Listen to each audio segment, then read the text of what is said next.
একটা গোলাপ কিনতে গিয়ে আমার মাথা ঘুরে গেল।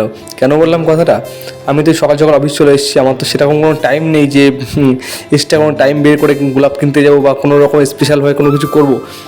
তাই সেভাবে তো কোনো টাইম আমার হয় না। তাই এখানে মানে দুপুরে লাঞ্চে বেরিয়েছিলাম, লাঞ্চে বেরিয়ে একটু পেয়ারা মাখা খেয়েছিলাম। তা ভাবলাম তখনই গোলাপটা কিনে আনবো, কিন্তু তখন তো সম্ভব হয়নি, টাইম ছিল না।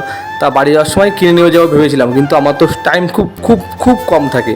মানে আমি খুব পারফেক্ট টাইমে বেরাই, যেখানে মেট্রো গেলে মেট্রো পেয়ে যাই, মেট্রো থেকে নেমে ট্রেন পেয়ে যাই।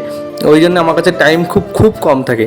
এবার এই যে রাস্তায় যাই প্রতিদিন আমি বাইপাস দিয়ে, সেখানে প্রচণ্ড ভিড় থাকে। যেখানে যে টাইম প্রতিদিন লাগে 5 থেকে 6 মিনিট, সেই টাইম মানে সেখান থেকে হেঁটে যেতে আমার লেগেছে 9 মিনিট। এবার 9 মিনিটটা আমার কাছে অনেকটাই টাইম, যেহেতু আমার পুরো টাইমিং সেটিং করা থাকে, সেখানে আমার টাইমিংটা খুব মানে খুব মেনটেন করতে হয়।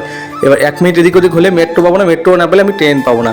এবার সেই জন্যে আমি যা ভাবি তা একদম পুরো পুরো সেইভাবেই চলতে হবে, কারণ একটু এদিক ওদিক হলেই হবে না। তা ফুলটা আমি কিনেছি ঠিকই, কিন্তু মানে ফুলটা আমি ভালো করে রাখতে পারিনি। আর রাখতে তো ঠিক আছে, আর দামটাও প্রচুর নিয়েছিল, মানে যে দাম সেই হিসেবে প্রচুরই দাম নিয়েছে। আর আমি ভেবেছিলাম কি যে ওখান থেকে মানে একটা তোড়া নেবো গোলাপে, কিন্তু তোড়াটা আনা সম্ভব ছিল না। তা দেখো তোমরা, পুরোটা আমি ঘেমে গিয়েছি, মানে এত দৌড়েছি মানে ট্রেনটা ধরার জন্যে, কিন্তু পারিনি ধরতে।